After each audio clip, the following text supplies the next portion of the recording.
Mr. Chairman, Madam Secretary, it is a pleasure to finally have you before our committee. I know we have a short period of time, so I'll just get into the questions real quick. Do you see any role for fiscal restraint in combating inflation? I do. Our budget proposes deficit reduction. Deficits have come down, but especially in light of the inflationary situation, I think there should be further deficit reduction. So fiscal restraint does affect inflation. I appreciate that. You said yes. The deficit last year, what was it? Was it 2.78 trillion? Probably. Yeah, that's what we have from the Budget Committee. And that is the second largest deficit in the history of this nation. So when you have the second largest deficit in the history of our nation, the year following surely is going to be a deficit reduction. I will also point out that the deficit that was brought forward last year was $517 billion more than what the Congressional Budget Office said it would be prior to passage of the $2 trillion American Rescue Plan. Would you agree with that? I'm not sure I understood quite the numbers you gave, but certainly the rescue plan did. The deficit last year ended up to be $517 billion more than what the Congressional Budget Office informed us would be prior to passage of the $2 trillion American Rescue Plan. We had numerous economists, especially Democrat economists that worked for President Obama, that said that if you would pass that $2 trillion American Rescue Plan, we would see the highest inflation in a generation. And in fact, we have. We've seen the highest inflation in my lifetime. The last time we've seen inflation this high was when I was born. And so most Americans are definitely facing that. Since Joe Biden took the oath of office, inflation has gone up 11%. And I know people keep saying that 8.3% was year to year last month, but for the people back home that's listening, what they care about is gas prices are double since Joe Biden took office. They care about eggs being up 22%. They care about bacon being up 17%. They care about chicken being up 16%. They care about bread being up 14% year to year. That's what's affecting real Americans. I also want to ask a quick question. Do you think it's acceptable that private taxpayer information has been shared and reported publicly? I'm not aware of any private. There is the ProPublica. And that was a year ago today, was the ProPublica leak. We don't know that it was a leak. We don't know how that information got into the public domain. What tangible steps? This is a very serious matter. I got 25 seconds. What tangible steps have you or the IRS or Treasury done to look into if it was a leak within the IRS? We've referred it to all of the independent investigators. Have you got any update from those investigators that anything's happening? No, I haven't, and I don't want to interfere with their investigations. We have our Inspector General, the Treasury, the I see IRS, my time's expired. Inspector General, the FBI. All of these groups have independent investigative authority, and they need to look at it thoroughly. It is a leak of this type of information is a crime, and we take it very seriously, and I will not interfere with those investigations. Thank the gentleman for his questions, and now we will proceed to the Speaker. And my colleague from Massachusetts, continues to use his talking points and mentions the gun lobby. And I just want to point out that, I hear from many of my constituents who are law-abiding gun owners and who are extremely concerned and oppose this bill. As a matter of fact, I met with a group of students from my district this morning who oppose this legislation, and even the students know that this bill will do nothing to stop gun violence, but they do understand it will trample Second Amendment rights. And with that, I yield 3 minutes to the gentleman from Missouri. Gentleman's recognized. Thank you, Madam Speaker. Today's rule is an all too familiar pattern of the legislative laziness for my Democrat colleagues. Once again, Washington Democrats are hiding their spending from the American people. They are smuggling their spending levels to the upcoming appropriations process into a rule for a totally unrelated bill so they don't have to debate or defend their out-of-control spending habits. Last year, Democrats did the exact same thing. The chairman of the Budget Committee drafts a spending resolution, he skips over his committee, and then they toss it into a rule, hoping no one notices. At no point in the last 4 years of the majority have House Democrats actually marked up a budget in the Budget Committee. Time and again, House Democrats have acted with as little sunlight as possible because they don't want to be held accountable for their record. Americans know that Washington spending is driving inflation, and now Democrats are calling for even more. Last year alone, House Democrats voted for $7.5 trillion in new spending, including the $2 trillion so-called rescue plan that ignited the highest inflation in 4 decades. Since President Biden took office and one-party Democrat control of Congress in Washington, inflation is up 11%. Gas prices are up 110% on their watch. President Biden's 2021 deficit was the second highest in history, $517 billion more than the CBO. Democrats, they don't want to debate budgets. They certainly don't want to debate the president's budget, which would spend $73 trillion over the next decade, a 66% increase over the past decade. It would add $16 trillion in new debt, as well as $1 trillion annual deficits every year. Democrats don't want to talk about budgets because they're spending like they simply don't exist. If Democrats won't show their cards, allow me. The resolution that is tucked away in this rule has over $1.6 trillion in discretionary spending next year, $132 billion, or a 9% increase over the most recent fiscal year 22 omnibus. It is $21 billion more in spending than even Biden's budget proposal. Instead of hiding, I urge my colleagues to be crystal clear with the American people about exactly what they have in store for them. Tax increases, high inflation, open borders, energy dependence, and an even growing mountain of debt. Expired. I yield back. Gentlewoman reserves. Gentleman from Massachusetts. The is recognized. Thank you, Mr. Speaker. I want to thank the gentleman, the ranking member from Illinois, for yielding. Before we vote on new legislation, it's very important that we have an honest look at the price tag. As Republican leader of the House Budget Committee, it's my responsibility to track how new spending impacts our nation's bottom line. Every time Washington passes unpaid for legislation that adds a new benefit or program or expands an existing one, our fiscal problems get much worse. At each one of these moments, we take another step towards either raising taxes on middle and low-income working-class Americans or asking China for another IOU. Look no farther than the $2 trillion Biden bailout bill that was passed back in March. It added trillions to our nation's debt. And then also, the multi-trillion, the $5 trillion BBB that was passed out of this House adds trillions to our debt. According to the Congressional Budget Office, that's the official scorekeeper for Congress, the true cost of the bill before us is hidden. The true cost before us is hidden. And why? On paper, the bill appears paid for. However, the new spending does not begin until 2025, and then the expansion of benefits does not go into effect until after the budget window in 2032.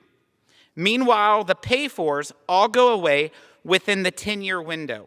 This is a creative way for Democrats to use budget gimmicks and delay program start dates to push through billions in unpaid-for spending.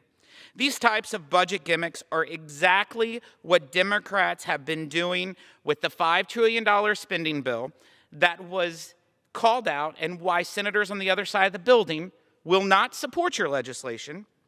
And so Congress must stop kidding itself with fanciful accounting. Stop pretending that creating and expanding government programs, especially mandatory spending programs, that won't come with a real fiscal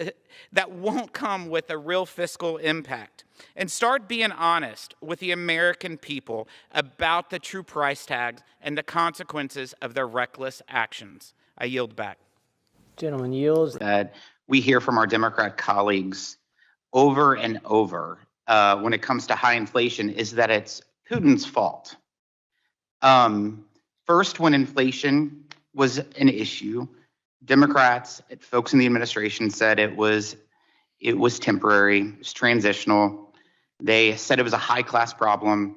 Now they're saying it's Putin's fault. So what is your response when you hear Democrats say that inflation is high because Putin invaded Ukraine at the end of February 2022? Never mind the fact that inflation had been rising since the American Rescue Plan was passed and was already up by 7.5% before Putin ever moved any forces. So a couple observations. First, the recovery began in around June of 2020. So the second half of 2020, the economy grew by about 20%. It was the fastest recovery. So this idea that somehow the recovery began with the American Recovery Act is just plainly false. The growth happened, the real growth happened in the second half of this of 2020. And the thing that's kind of missed in all of this is that what happened with the economy is we made a huge, huge mistake. We shut down our economy. We shut down our businesses. We shut down our restaurants. We shut down our churches. It was catastrophic. And now we have the evidence that the health benefits of that were de minimis. So we got almost no health benefits, but we did incredible damage to our economy. Now, here's the interesting thing that happened. Starting in around June of 2020, most of the red states in America, Florida, Tennessee, Texas, Utah, Iowa, Nebraska, Missouri, those states opened up. Because one of the things that Trump did that was really brilliant, and he made mistakes, anybody would make a mistake in that kind of crisis, but he allowed federalism to work. And he said, we're going to let the states decide their policy. Now, Mr. McClintock, your state didn't do a very good job of it. Your state was a disaster. And by the way, the death rate, when you adjust for age, was no higher in Florida than it was in California. For the second half of 2020, Florida was almost completely wide open, and California, as you know, was completely shut down. So these problems the problems that you're all talking about were in the blue states in America that made a bad decision on that. Now, so we had a big recovery in the second half of 2020. Do you know, Mr. Smith, what the inflation rate was the month Trump left office? I know exactly that. 1.4? 1.4%. So how do you go from 1.4% inflation to 8.6% inflation in 14 months? You can't blame it on the recovery because we already had a ferocious recovery. You spent $2 trillion. It was clear. Now, look, there were a lot of factors, but the match that lit this forest fire was the $1.9 trillion. Plus, let's not forget, then we passed a $1.1 trillion so-called infrastructure bill. So that's $3 trillion of spending. Now, let me just make one other quick point. Okay, let's make it quick because I'm running out of time. The economists, there were 14 Nobel Prize economists who said there'd be no inflation. Mr. Chairman, with all due respect, you said there'd be no inflation. Wrong, wrong, wrong, wrong. We now have, and inflation is the cruelest tax of all. It is the one thing, you talk about poverty, the thing that's going to drive millions and millions of families into poverty is this high inflation rate. So I just want to say this. Another thing that our colleagues said, they try to say over and over, that inflation is a global problem. And I just want to chat with you a little bit about this. The U.S. economy is 25% of the entire world's economy. 25%. So 1/4 of the world's economy. It's larger than the economies of Canada, France, Germany, Italy, and the United Kingdom combined. So when the U.S. decides to spend $2 trillion, it's going to have a global impact when they control 1/4 of the economy. What is your response to given that the inflation in the U.S. is actually higher than it is everywhere? It's a great question. And in my opinion, the world is pretty dollar denominated. We are the world reserve currency. I mean, Mr. Chairman, you've made that point many times. So this happened as the same thing happened in the 70s. When we have inflation, inflation spreads around the world.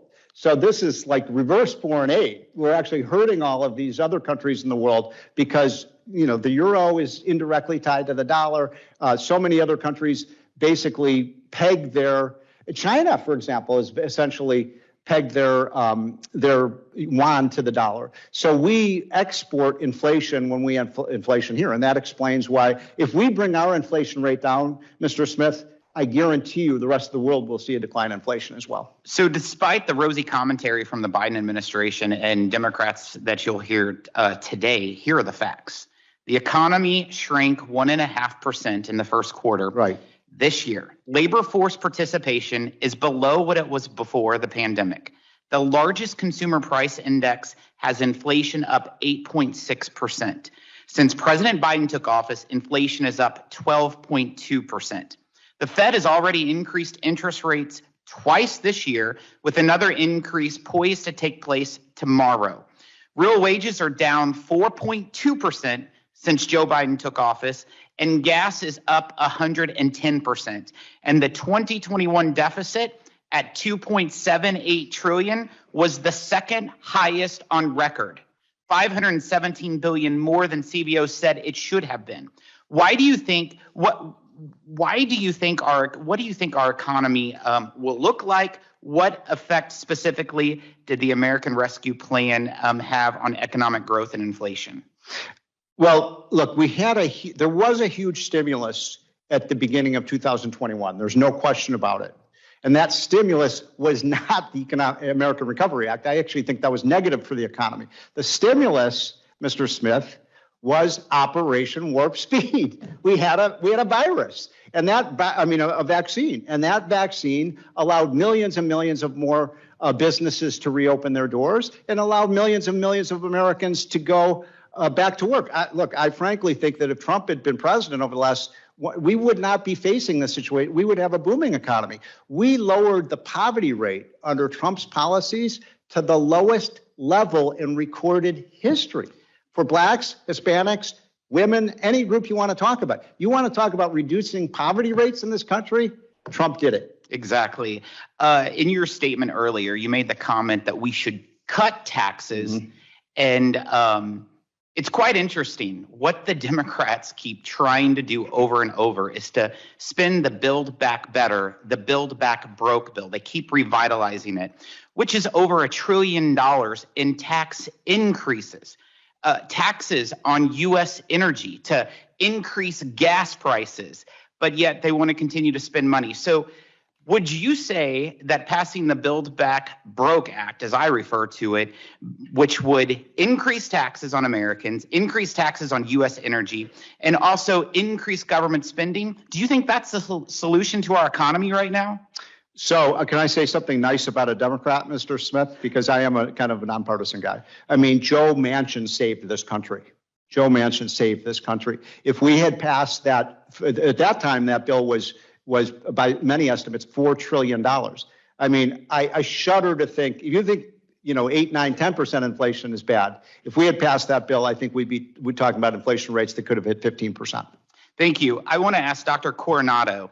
In February of 2021, you took to Twitter to dismiss concerns Dr. Larry Summers raised about inflation and the American Rescue Plan. You gave the concerns a thumbs down and said he was invoking an inflation boogeyman. Later the same month on Twitter, you pushed around a tweet from a New York Times author who said in his post that the fear of inflation has become a greater threat to the American economy than inflation itself. A month after that, you said, people with terrible track records forecasting who refuse to acknowledge and learn from their mistakes do not deserve to be at the center of our or set the terms of policy discussions. In fairness, you were not alone. The Biden administration, numerous Democrats have similarly dismissed inflation, but given what you know now, would you agree that dismissing inflation concerns back in 2021 was a mistake? I also, as a forecaster, and I make my living as a forecaster, I have to acknowledge my mistakes. And so I definitely underestimated the persistence of the supply chain issues. I would say part of that is just that the pandemic, we all expected it to be short-lived and go away. And in fact, it didn't. And we're still dealing with supply chain shutdowns in China today. So that's a real problem, and we've built that into our thinking about inflation. If I think about the current rate of inflation, I think it goes into three main buckets. One is those pandemic-related frictions that have disrupted the entire global economy. We were at an incredibly integrated place of global supply chains and efficiency, and that entire model has been disrupted by the pandemic. That was exacerbated also by a shift to spending on goods over services. That was unanticipated. I mean, we should have, in retrospect, maybe anticipated that everybody was hunkered down and not spending on services, which is more than 2/3 of consumer spending. And so they had a lot of spending power to spend on goods, and that strained global supply chains. My hope is that supply friction that we've uncovered will see some improvement in productivity and efficiency, investment into those supply chains to improve their resiliency as we go forward. The other bucket that's the dominant one right now is food and energy prices. That is tied to the war in Ukraine. That's not something that came from the American Rescue Plan or anything that the Biden administration done. That came from the decision of Vladimir Putin to invade Ukraine. And so we need to be thinking about, again, ways we can address the supply side of food and energy to give some relief to U.S. consumers. I see that my time has expired. Food prices continued to go up prior to invasion of Ukraine as well. They've continued to increase, but we have the data. Thank you. Thank you, Mr. Chairman. Mr. Secretary, it's good to see you again. On February 18th, several members of this committee and myself sent a letter to the CMS Administrator, Brooks LaSure, on a decision to add anti-racism plans as a quality metric under the physician fee schedule, starting in 2024. Your agency to this point has not responded to our letter, so I want to ask you a few questions. Mr. Secretary, yes or no, do you believe that an anti-racism plan should be more important to a physician than managing medications prior to surgery so that patients don't die on the surgical table?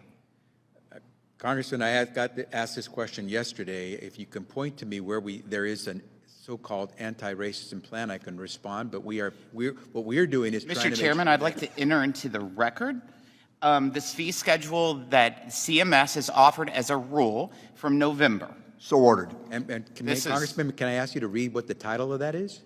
Yes. If I had my glasses, it is 42 CFR parts 403, 405, 410, 411, 414, 415, 423, 424, and 425.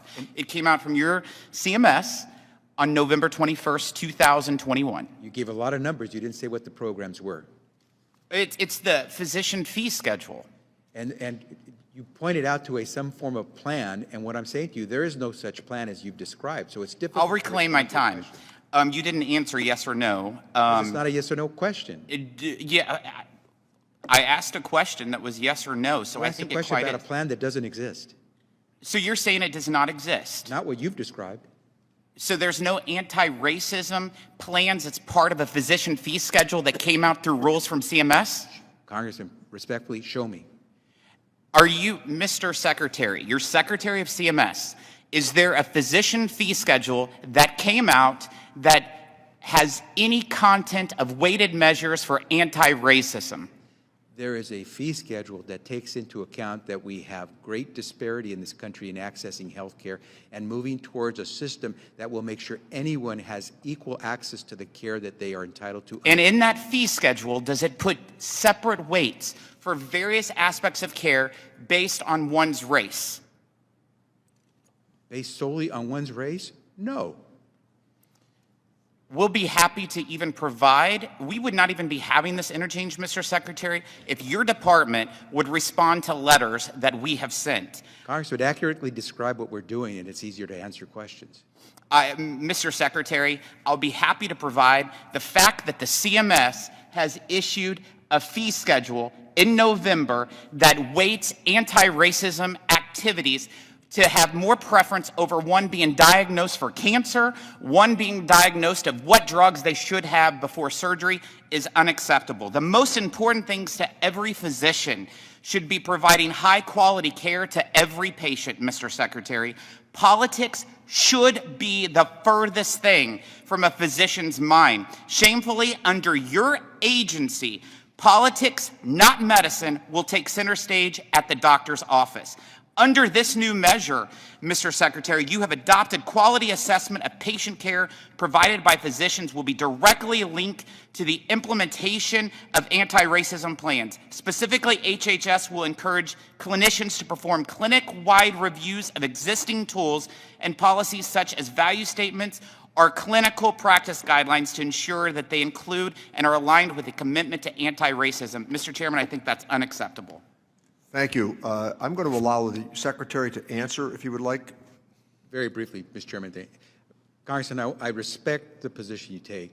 I think it's unfortunate that too much misinformation and disinformation is put out there on what's being done. That's what confuses Americans. I respect that you may have a different position in trying to attack the disparities that exist for people accessing care. We'll work with you on these programs, but what we won't accept is someone trying to mischaracterize what we're trying to do. Thank you, gentlemen. Yeah. Let me recognize the gentleman